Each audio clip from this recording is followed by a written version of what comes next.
इस कार्यक्रम के पुण्यार्जक हैं माता पिता श्रीमान रूपचंद जी जैन, श्रीमती कमला जैन, दिनेश जैन, रेखा जैन, दिवेश जैन, दिशा जैन, गंगवाल परिवार, प्रवासी मुंबई, निवासी ब्यावर।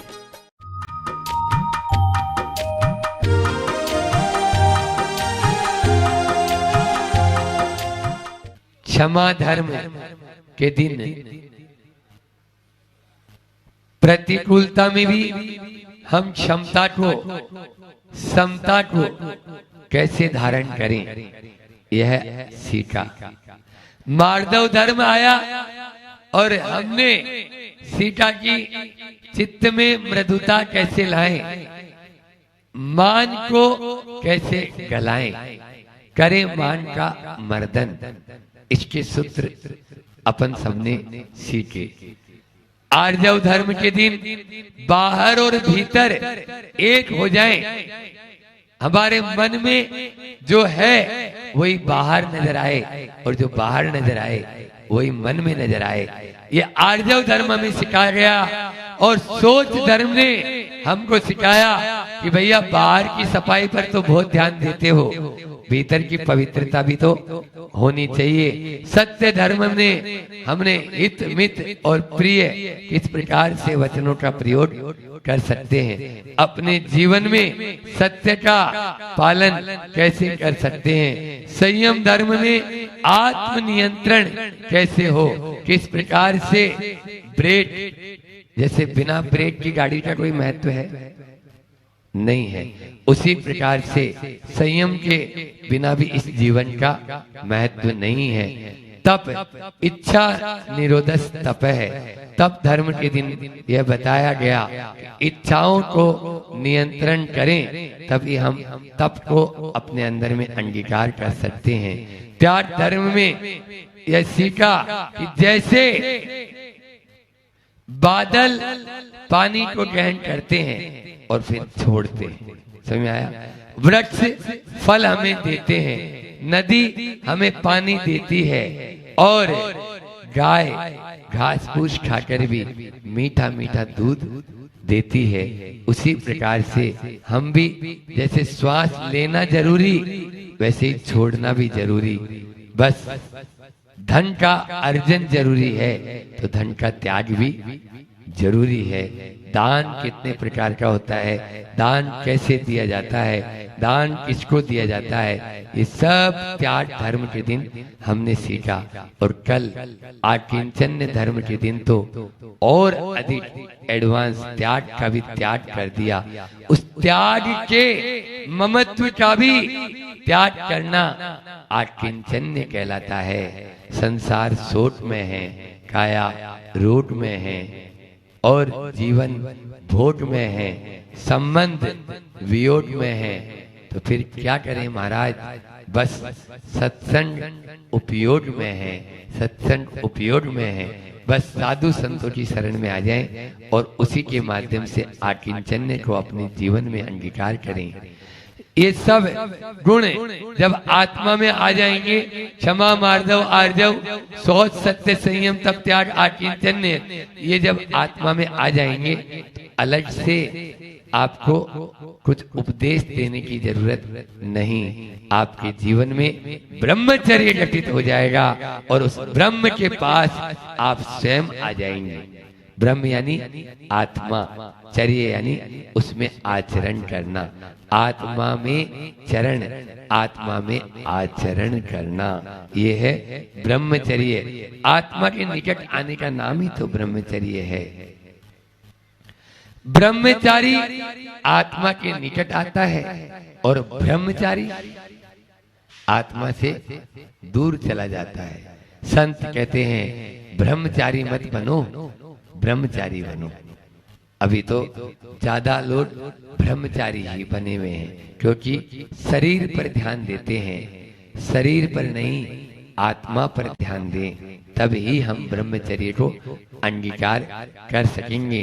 क्योंकि सार्थक, अभी प्रतिमा विज्ञान की बात हो रही थी ना, तो प्रतिमा विज्ञान में आया कि ब्रह्मचारी कौन?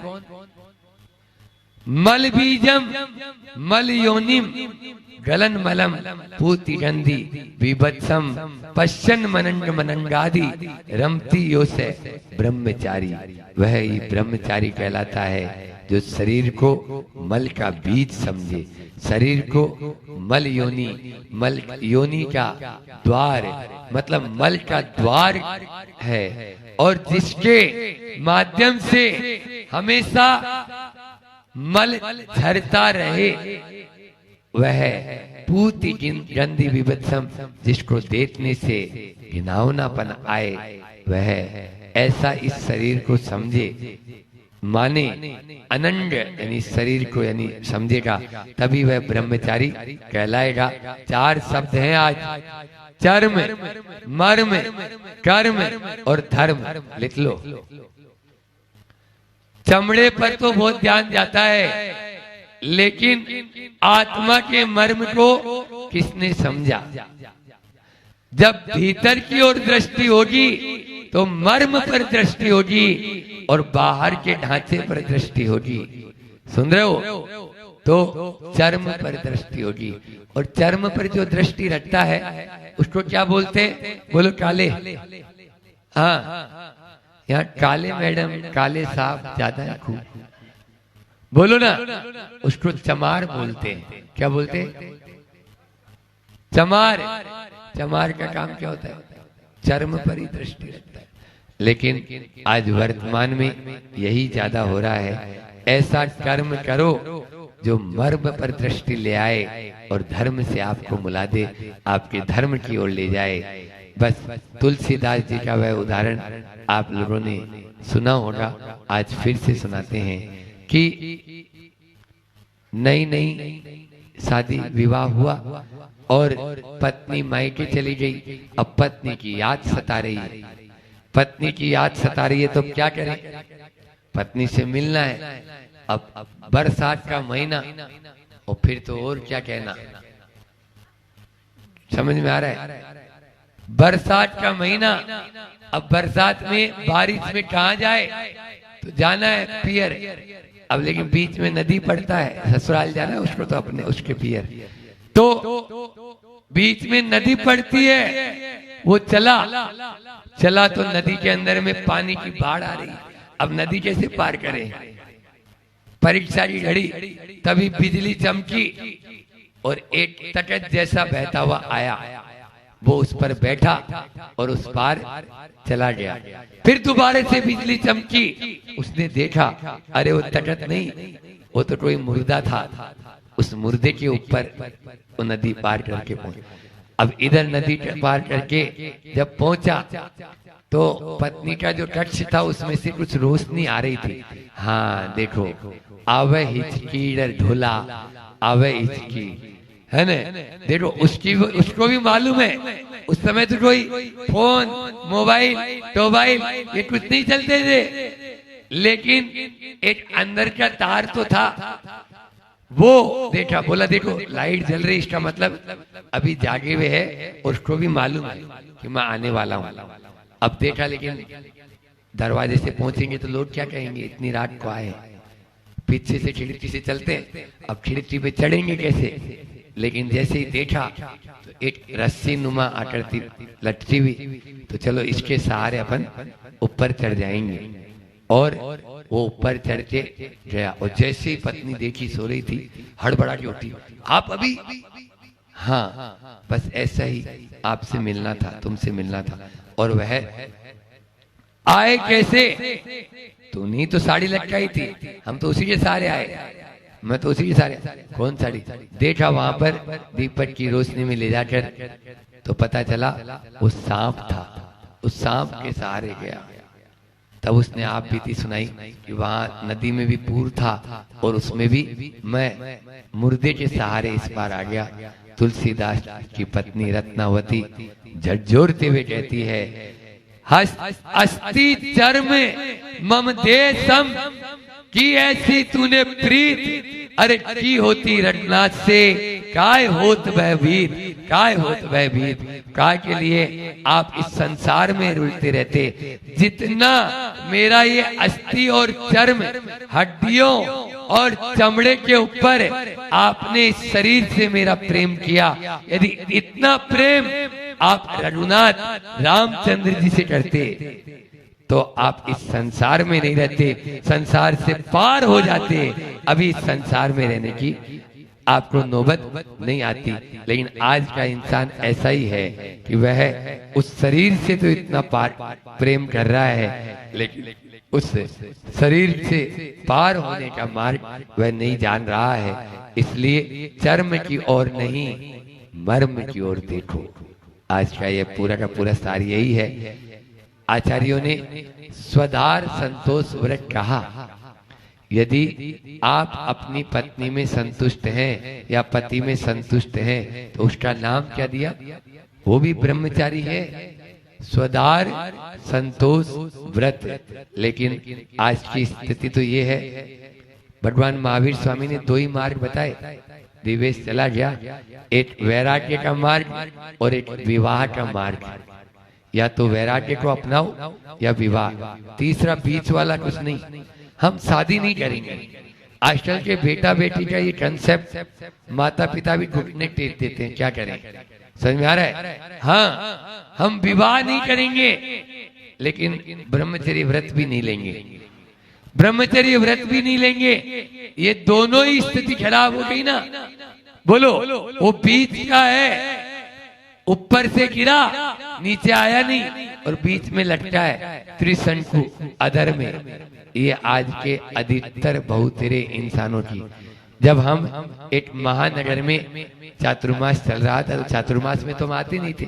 चातुर्मास के बाद कुछ युवा लोग मेरे साथ आए गुरु जी के दर्शनार्थ, और पत्र लेके हम प्रमाण सागर जी महाराज के आए। 5 युवा, ये आप भी थी सुना रहे। तो उन्होंने बोला कि हमें आचार्य श्री जी के चरण छूने। मैं चरण छूने? तुम लोग है अब पवित्र हाथों से इतने बड़े महात्मा के चरण नहीं छुए जाते। बोले नहीं नहीं, हमें तो छूने। तो पहले तुम लोग जैसे परिचय का परिमाण करते हो, ऐसे तुम अपनी गर्लफ्रेंड का परिमाण करो। एक तो शादीशुदा था, ठीक है ना, उसकी कोई बात नहीं, बाकी सब अनमैरिड थे 5। तो मैंने बोला कितनी कितनी रचना है, बोलो।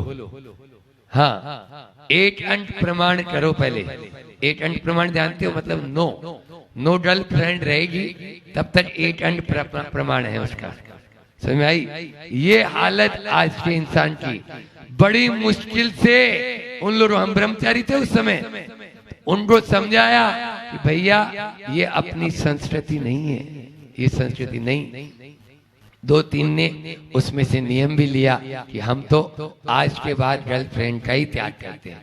विवाहेतर और विवाह पूर्व आपके संबंध कैसे हैं? बोलो, अपने अपने झांक लो। पूना, बेंगलोर, बंबई, जयपुर जो लड़कियां पढ़ने जा रही है, 10 में से 9 पटरी से उतरी भी है। बोलो, और 10 में से 10 भी कहें तो अतिशयोक्ति नहीं। ये आपके सामने उदाहरण दिया ना कलकत्ता का भी। क्या है ये सब? ये सब इस तरह का बहुत ज्यादा होने लगा है। आज का सोशल मीडिया, आज का ये मोबाइल, पूरा का पूरा देर रात्रि तक वह मोबाइल देखना या चैटिंग में जुड़े रहना, फेसबुक से जुड़े रहना, इसके माध्यम से पूरा का पूरा बंटा ढाल हो चुका है। अब तो मैं तो कहूंगा कि पहले तो सेंसर बोर्ड जो पिक्चर नहीं दिखाना था उस पिक्चर को निरस्त कर दिया जाता था, लेकिन आज वो उन्हीं मूवी को पहले इजाजत देते हैं, पहले उनके लिए परमिशन दे देते हैं। बोलो, क्या यही भारतीय फिल्म बोर्ड है? इसीलिए बनाया गया था भारतीय फिल्म बोर्ड। मुंबई वालों, मुंबई में रहते हो, वहीं पर है ये सब। हाँ, जुहू में उनको जाके ये तो बोल सकते हो कि वो मूवी न आए जिसके माध्यम से हमारी आने वाली पीढ़ी बिगड़ रही है। आने वाली पीढ़ी बिगड़ रही है। घर में कोई मर्यादा ही नहीं बची। एक वो मर्यादा थी, कभी सीता और लक्ष्मण की, देवर था भाभी के चरण छूता था रोज, और आज बहन भाई के संबंध भी पवित्र नहीं बचे हैं। बोलो, आए दिन ऐसे केस सुनते हैं। मैं तो कहता हूं यदि 15 साल के ऊपर आपकी बिटिया और बेटा हो गया तो दोनों को अलग अलग कमरों में सुलाओ। समझ में आ रहा है? हाँ, अन्यथा संबंधों की पवित्रता खंडित होती चली जा रही है। आज के इस भयावह स्थिति, वैश्विक वातावरण ने ऐसा बना दिया गया है कि उसके ऊपर हवस का एक ऐसा भूत सवार होता है, वासना का ऐसा भूत सवार होता है कि वो अपनी बहन, अरे बहन तो छोड़ो, पिता अपनी ही पुत्री के साथ में गलत संबंध बना लेता है। बोलो, क्या है? क्या ये एक तरफ उत्तम ब्रह्मचर्य की बात करने वालों और एक तरफ अभी मैं कहूं मोबाइल दिखाओ, कोई दिखाएगा अपना मोबाइल? बोलो, पासवर्ड रखते हैं सब, न भाई बहन को देता है, न बहन भाई को, न पिता पत्नी पति को देते हैं, न पति पत्नी को। आए दिन डाइवर्स हो रहे हैं। क्या कारण है? कारण यही है, दो के बीच में तीसरा आएगा तो त्रिशंकु बनेगा या नहीं बनेगा? त्रिशंकु बनेगा। इसलिए इन सब घटनाओं से यही मैं बात बता रहा था, सीता और लक्ष्मण की। जब सीता हरण हो गया तो राम की स्थिति बिल्कुल पाटलो जैसी हो गई। हे पेड़, तुमने मेरी सीता देखी? हे पहाड़, तुमने मेरी सीता देखी? हे झरने, तुमने मेरी सीता देखी? इस तरह से दोनों भाई सीता का पता लगा रहे थे। तभी एक पोटली नजर आई और उस पोटली में कुछ आभूषण थे, और तब राम तुरंत वह खोलते ही बोलता है, देख देख, ये बाजूबंद सीता का है, देख ये पायजेब सीता की है, देख ये केयूर सीता का है। इस प्रकार से जब कह रहा था, तब राम जब कह रहे थे तो लक्ष्मण ने कहा, वो ध्यान देने योग्य है, ना हम जानामी केयूरे, ना हम जानामी कुंडले नुपुरे, तो अभी जानामी नित्यम पादार अभी वंदनम। मैं माता सीता के रोज चरण छूता था, इसलिए ये केयूर मैं नहीं जानता, ये कुंडल मैं नहीं जानता, और ये नुपुर मैं जरूर जानता हूं कि ये नुपुर यानी बिछिया। अब तो बिछिया पहनना ही बंद हो गए। हाँ, पहनना ही बंद हो गई। आजकल की क्या पता क्या, यानी ये बिछिया क्यों पहनी जाती थी पता है रूपाली? इससे उत्सृंखलता दूर होती है।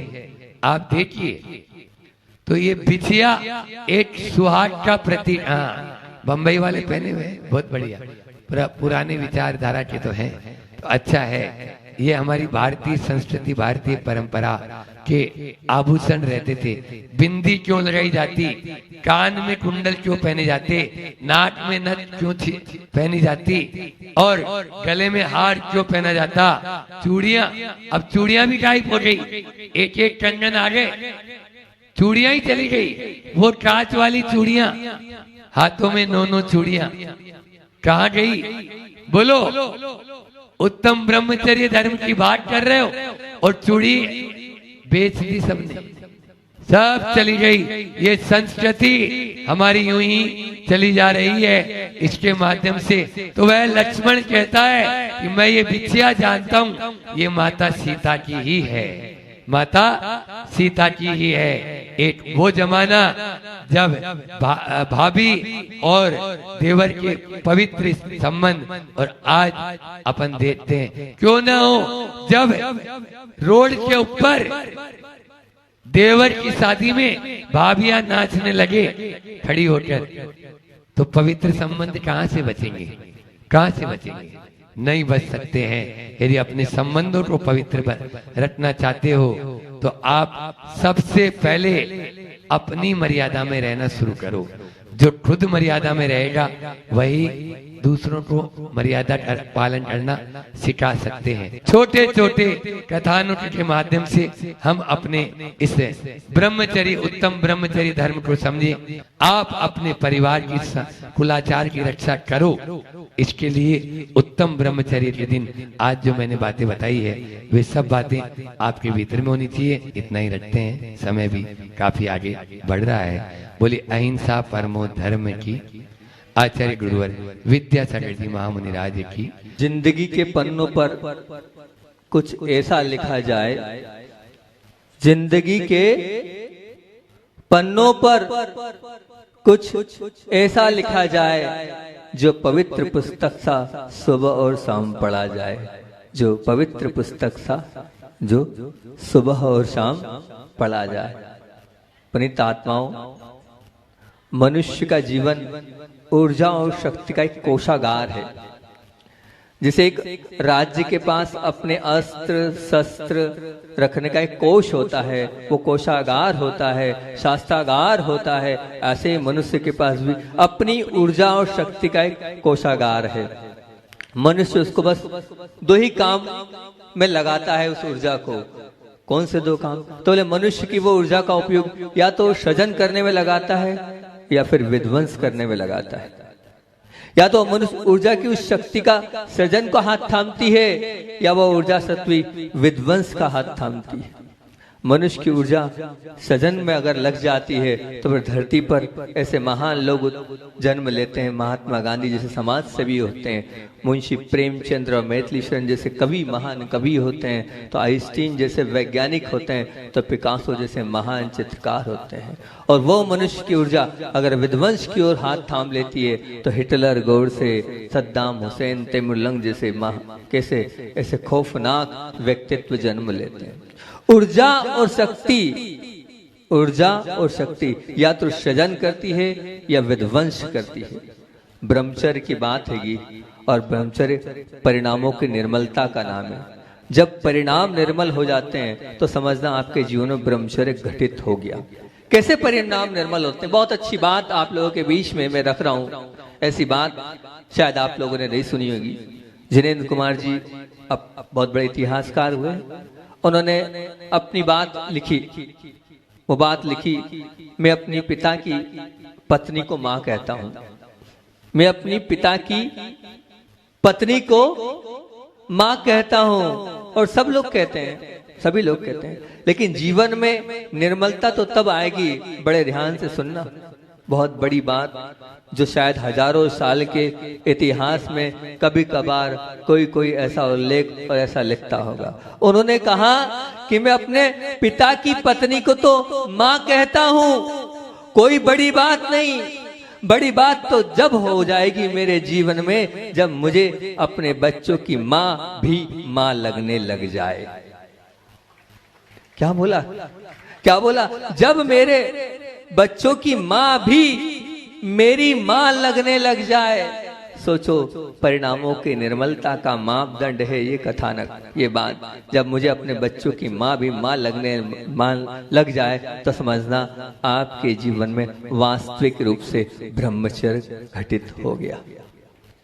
जीवन में निर्मलता आ गई, परिणामों में निर्मलता आ गई, परिणामों में उज्जवलता हो गई, परिणामों में धवलता आ गई, परिणाम विराट विशाल और उद्भात हो जाएंगे अगर ये जीवन में आ गया आपके। तो कि वो पत्नी भी मां के समान अगर लगने लग जाए तो आज का व्रत बाहर के लिए नहीं, आज का व्रत भीतर के लिए।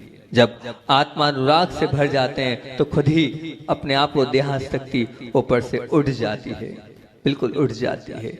जैसे जिनेंद्र कुमार जी ने बात लिखी, एक बार महात्मा गांधी जी जा रहे थे और ट्रेन में यात्रा करते करते जब उनका स्वागत हो रहा था तो ट्रेन में बाजू में कस्तूरबा जो उनकी धर्म पत्नी थी बैठी थी। बहुत सारे लोग उनसे मिलने आए, तब किसी ने पूछ लिया कि गांधी जी क्या ये जो आपके बाजू में बैठी है ये आपकी माँ है?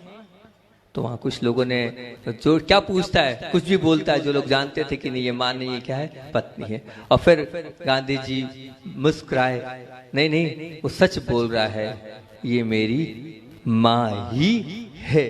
बोले जो मुझे सुबह उठाती है, जो नहलाती है, जो कपड़े पहनाती है, रात को सुला देती है, अब ये तो मेरी माँ ही है, मैं इनमें माँ का रूप ही देखता हूँ। महात्मा गांधी बन जाना, सच्ची सार्थकता उन्होंने ब्रह्मचर्य करी। वो माँ का स्वरूप अपनी पत्नी में देखते थे, उनकी जीवनी को पढ़ना कि मैं माँ का स्वरूप देखता हूँ अपनी पत्नी के अंदर। यह वास्तविकता ब्रह्मचर्य को पाने की, ब्रह्मचर्य को अपने अंदर उतारने की बात है।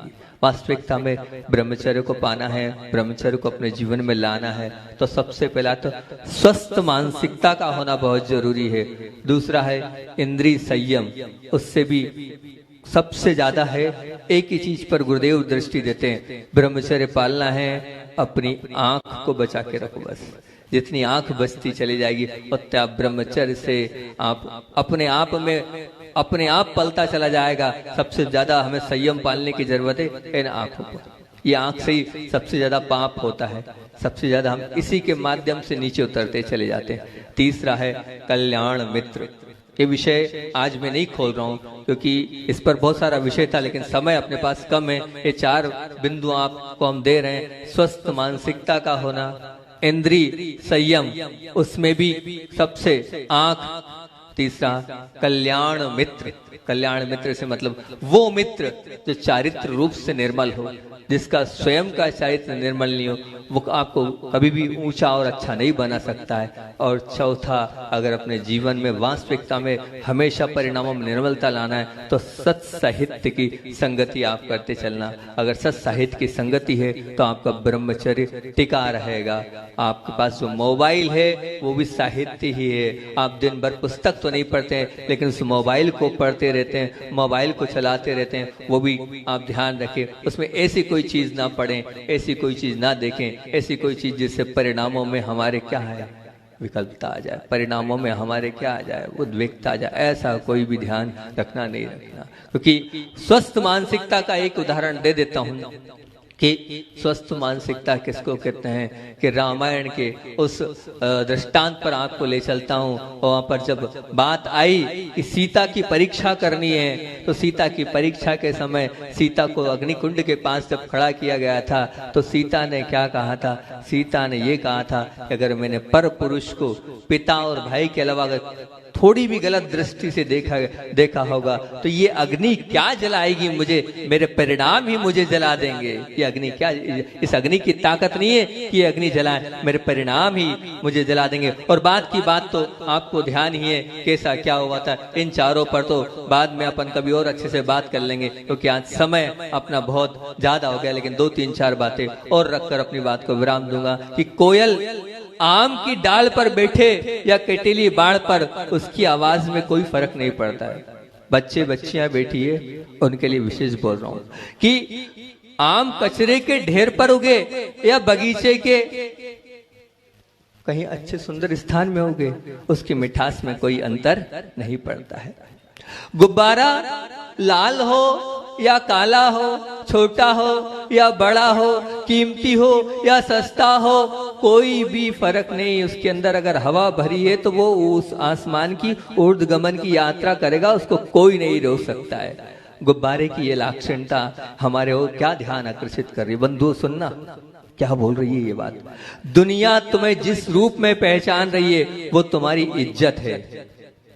फिर से बोलूं, कान इधर रखना, काम की बात है कि दुनिया तुम्हें जिस रूप में पहचान रही है वो तुम्हारी इज्जत है, और अंतःकरण तुम्हें जिस रूप में पहचान रहा है वो तुम्हारा चारित्र है। अंतःकरण तुम्हारा जिस रूप में पहचान रहा है वो तुम्हारा चारित्र है। इज्जत लाल काल, जो आपने गुब्बारे देखे ना, वो इज्जत लाल काले पीले सफेद गुब्बारे जैसी है, जबकि चारित्र गुब्बारे में भरी हुई हवा जैसा है। ध्यान रखना, वो हवा नहीं तो कुछ नहीं। सचमुच में अगर आपको ऊर्ध्वगमन की यात्रा करना है तो चारित्र को जीवन में नंबर 1 पर रख देना होगा। नंबर 1 पर तभी होगा जब आपका अंदर पवित्र होगा। ऊर्ध्वगमन की यात्रा करने के लिए, ऊंचा उठने के लिए चारित्र को निर्मल रखना होगा। एक और उदाहरण आप लोगों के बीच में रख रहा हूं, वो ध्यान से सुनना। इस उदाहरण को भी वो अच्छा लगता है मुझे और बताता भी हूं। नदी का जल अपने आप बहता रहता है, हवा अपने आप चलती रहती है, सूर्य अपने आप जलता रहता है, सूरजमुखी का फूल अपने आप दिशा बदलता रहता है, पर इस पंखे को चलाने के लिए आपको बटन दबाना पड़ता है, उस गाड़ी को चलाने के लिए आपको एक्सीलेटर चलाना पड़ता है। इसी प्रकार क्या एक पेंसिल को चलाने के लिए हाथ में लेना पड़ता है। क्या बोलना चाह रहे हो महाराज? बहुत कुछ बता रहा हूं, चिंता नहीं करो। पेंसिल क्या कह रही है? पेंसिल एक अलग हकीकत हमारे सामने आकर्षित करे, ध्यान आकर्षित करना। क्या बोल रही है? वो बोल रही है पेंसिल मेरी ताकत, मेरा रूप भी नहीं। पेंसिल देखी ना आपने? लकड़ी की जो होती बचपन में देखी होगी, देखी नहीं देखी? देखी ना सबने? हाँ।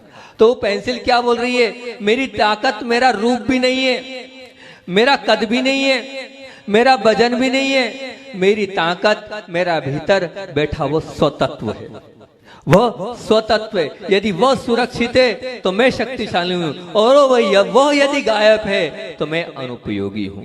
मुझे तुमसे यही बात कहनी है। वो पेंसिल क्या करिए? मुझे तुमसे यही बात कहनी है कि अपने आप को तुम संपत्ति या सत्ता के बल पर या सौंदर्य के सामग्री के बल पर शक्तिशाली मत मानना। अगर मानते हो तो नंबर 1 के मूर्ख हो आप। फिर कैसे मानना? आपके अंदर अगर सद्गुण है, आपके अंदर अगर सच्चारित्र है, यही तुम्हारी सच्ची ताकत है। जैसे पेंसिल की वो ताकत है, ऐसी वो आपकी वो अंतरंग की ताकत है। अपने सब कुछ चला जाए लेकिन अपना चारित्र निर्मल बनाए रहना चाहिए। चारित्र पर कभी दाग लगना नहीं चाहिए। चारित्र को उन्नति में संभालना बहुत बहुत बड़ी चुनौती है। चारित्र को बचाना, कोई तूफानी हवा में दीपक को प्रज्वलित रखना शायद सफलता मिल सकती है। वो खूंखार गेंदबाज है और 11वें नंबर का बैट्समैन है, वहां भी अगर मान लो बहुत कम गेंद बची है, बहुत ज्यादा रन बनाना वो भी एक बार हो सकता है। लेकिन फिर भी शरीर अगर आपका सुंदर है, तिजोरी अगर संपत्ति से छलाछल भरी है और जहां हाथ डालो आपको वहां सफलता मिल रही है, ओजस्वी वक्तव्य कला है, आप सब बात में बढ़िया हो, लेखन शक्ति भी है, आप पुण्योदय के शिखर पर स्पर्श कर रहे हो, उस समय उस स्थान पर और उस वातावरण में अपने चारित्र को निष्कलंक बनाए रखना एक बहुत बड़ी चुनौती है। और जिन्होंने चरित्र को अपना निर्मल बनाए रखा है, ये मान के चलना उनने बहुत उत्कृष्ट और बहुत बड़ा काम अपने जीवन में किया है। वो चलते फिरती देवी हैं, वो चलते फिरते देवता हैं, जिन्होंने अपने चारित्र को बनाए रखा, चारित्र को बचाए रखा है। याद रखना, एक और बात आप लोगों के बीच में रख देता हूं, सुनना ध्यान से सभी लोग, बच्चे और बच्चियां भी ध्यान, कि दूसरों की दृष्टि में मैं जो, दूसरों की दृष्टि में मैं जो हूं, किसकी दृष्टि में? दूसरों की दृष्टि में जो मैं हूं वो मेरी इज्जत है। जो दूसरों की दृष्टि में जो मैं हूं वो मेरी इज्जत है, जबकि मेरी दृष्टि में जो मैं हूं वो मेरा चारित्र है। मेरी दृष्टि में जो हूं वो मेरा चारित्र है। इज्जत को तो दम से भी संभाला जा सकता है, लेकिन चारित्र को नहीं संभाला जा सकता। वो तो अंदर का है, वो आप ही जान सकते हैं। मैं आपसे 4 प्रश्न पूछता हूं, हमारी दृष्टि में अधिक प्रधानता किसकी? इज्जत की या चारित्र की? बोलो, जल्दी करो, आज समय कम है अपने पास। चारित्र की, बहुत अच्छी बात है। हम किस विषय में सावधान है? इज्जत को बचाने में, बताओ, इज्जत के विषय में कि चारित्र को संभालने के विषय में? देखो, सब जवाब दे रहे हो ना, उस प्रकार से अपने जीवन में इसको उतारते भी जाना, ठीक है ना? ऐसा नहीं महाराज जी ने पूछा, अच्छी अच्छी बात आपने बोल दी, नहीं। ध्यान रखना, हमारा हृदय कब अधिक द्रवित होता है? इज्जत की धज्जियां उड़े तब, या चारित्र पर कलंक लगे तब? चारित्र पर कलंक लगे तब। बहुत अच्छा। हम अधिक आनंद में कब रहते हैं? इज्जत सुरक्षित रहे तब, या इज्जत सुरक्षित रहे नहीं रहे तब? चरित्र सुरक्षित रहे तब कि इज्जत सुरक्षित रहे तब? चारित्र सुरक्षित। बहुत अच्छी बात है, आप लोगों ने बहुत अच्छे अच्छे जवाब दिए। इज्जत हमारे, ध्यान रखना, बहुत काम की बात बनो, इज्जत हमारे शरीर का फोटो है, जबकि चारित्र हमारे शरीर का एक्सरे है। फोटो खराब आए तो चला लेना, पर एक्सरे तो आपका नेगेटिव ही आना चाहिए। अपन वो अंदर की बात आप ही जानते हैं कि आपका चारित्र कैसा है, किस प्रकार का है, क्या आप अपने जीवन को किस प्रकार से जी रहे हो। क्योंकि अगर ये मान के चलना, अगर कोई गलती आपसे हो भी गई हो, आपने कोई गलती कर भी दी हो, तो मैं बार बार एक ही बात बोलता हूँ, गलती सबसे होती है, गलती किसने नहीं करी है, गलती किए तभी तो हम यहाँ भटक रहे हैं, अटके हुए इसलिए गलती किएगी। तो गलती हो जाए कोई बाधा नहीं, लेकिन गलती दोबारा नहीं होना चाहिए। और जो गलती हो गई है उसको गुरु चरणों में जाकर स्वीकार कर लो कि ये मुझसे गलती हो गई है, आगे से मुझे इस प्रकार से आप प्रायश्चित दें और मुझे संबोधित करें और सच्चा मार्गदर्शन दिखाएं, ताकि आगे से इस प्रकार की कोई गलती मेरे जीवन में घटित ना हो, कोई ऐसी घटना ना घटे। तो बहुत अच्छी बात है, क्योंकि इज्जत तो गई है, चारित्र भी चला गया है, तो फिर बचा क्या आपके पास? कुछ नहीं बचा हैगा। आपको वो अंतरंग पवित्र होना चाहिए।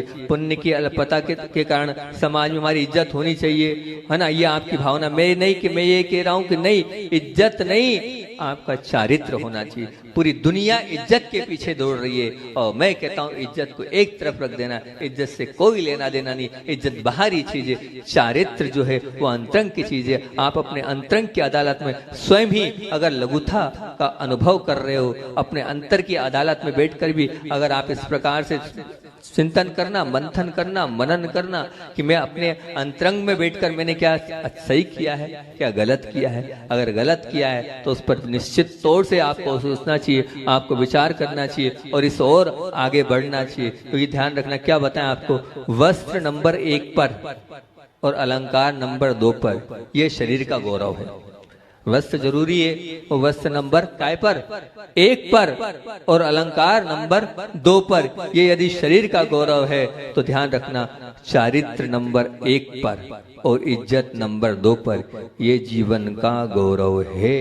बिल्कुल ध्यान रखना, आज चारित्र की ही बात है और चारित्र को ही संभालना है और चारित्र पर ही चर्चा करना है। तो बस अगर हमारे जीवन में कोई गलतियां हुई हो तो आज का दिन सार्थक तभी होगा, जो हुआ उसको भूल जाओ, उसको छोड़ दो, उसको निकाल दो और स्वीकार करके, हिम्मत करके आप गुरु चरणों में जाकर आवेदन दे दो, निवेदन दे दो और अपने आप को स्वीकार करके बता दो कि हे भगवान, मुझसे ये गलती हुई है, आप तो मुझे बस आप प्रायश्चित देकर मुझे शुद्ध करो, परम करो, निर्मल करो, पवित्र करो। तो निश्चित तौर से आप सबका जीवन बहुत अच्छा बन जाएगा, बहुत महान बन जाएगा, बहुत उत्कृष्ट बन जाएगा। और जिन्होंने भी ब्रह्मचर्य व्रत को अपने जीवन में अंगीकार किया है, ये मान के चलना, उनको अपने आप आचार्य श्री जी बार बार बोलते हैं इस चीज को कि जिसका उत्कृष्ट ब्रह्मचर्य का पालन होता है उसके पास आजू और बाजू में देवी देवता उसकी सेवा में लगे रहते हैं। कुछ करने की जरूरत नहीं है,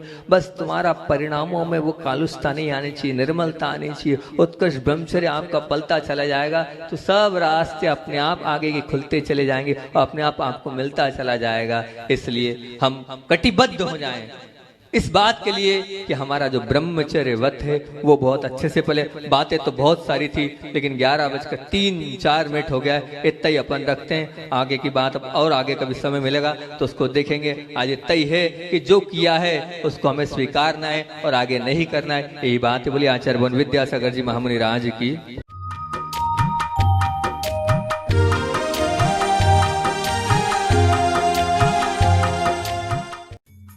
इस कार्यक्रम के पुण्यार्चक थे माता पिता श्रीमान रूपचंद जी जैन, श्रीमती कमला जैन, दिनेश जैन, रेखा जैन, दिवेश जैन, दिशा जैन, गंगवाल परिवार, प्रवासी मुंबई